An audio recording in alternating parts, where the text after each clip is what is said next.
চারপাশটা কেমন কুটকুটে অন্ধকার হয়ে আছে। মনে হয় আজ অমাবস্যা। তাড়াতাড়ি নৌকাটা পাড়ে নিয়ে যাও। আরে একটু চুপ করো তো। সেই কখন থেকে কথা বলেই চলছো। একে তো চারপাশটা ঘোর অন্ধকার, কিছুই দেখতে পাচ্ছি না।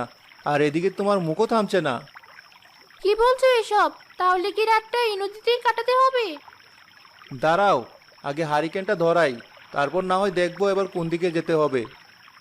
কামাল দ্রুত নৌকাতে বসে হারিকেন ধরালো।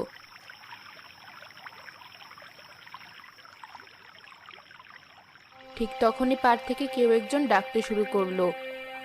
বড় বিপদে পড়েছি, একটাবার আমায় ওপারে নিয়ে চলো। মাঝি, মাঝি। আহারে, না জানি পার থেকে কে ডাকছে।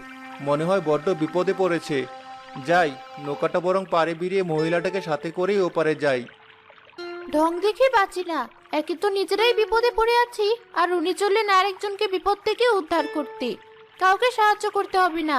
চলো তো, তাড়াতাড়ি বাড়ি ফিরে যাই। এই যে, আবার তোমার যত হিংসুটে কথা। কামাল বইটা হাতে নিয়ে নৌকা চালিয়ে পাড়ে পৌঁছে গেল। সেখানে গিয়েই দেখলো এক অপরূপ সুন্দরী মহিলা দাঁড়িয়ে আছে। তার গা ভর্তি সোনার গহনা আর হাতে একটা কাঠের বাক্স। বড় উপকার করলে মাঝি, ভয় পেও না। আমি তোমায় তোমার যোগ্য ভাড়াটাই দেব। না না, ওভাবে বলবেন না। আপনি বিপদে পড়ে আমায় ডেকেছেন, আমি কি না এসে থাকতে পারি? এবার তাড়াতাড়ি নৌকায় উঠে বসুন দেখি।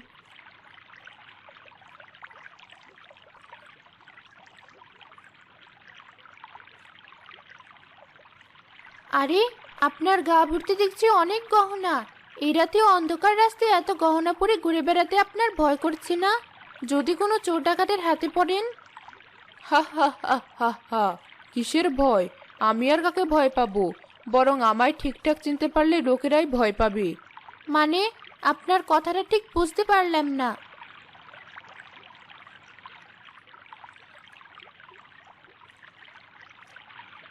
নিন, পাড়ে পৌঁছে গেছি। আপনি বরং এখানেই নেমে পড়ুন। সত্যি, তোমরা বড় ভালো মানুষ। এই ঘোর বিপদ থেকে আমায় বাঁচালে। এই নাও মাঝি, এটা তোমার ভাড়া। না না, এত দামি আংটি আমি নেব না। আরে, হাতের লোক কি কেউ পায়ে ঠেলে নাকি? উনি যখন দিচ্ছে নাও। না না, এত দামি আংটি আমি নেব না। বেশ, তাহলে তোমায় খালি হাতেই ফিরতে হবে, কারণ আমার কাছে কোনো পয়সা নেই।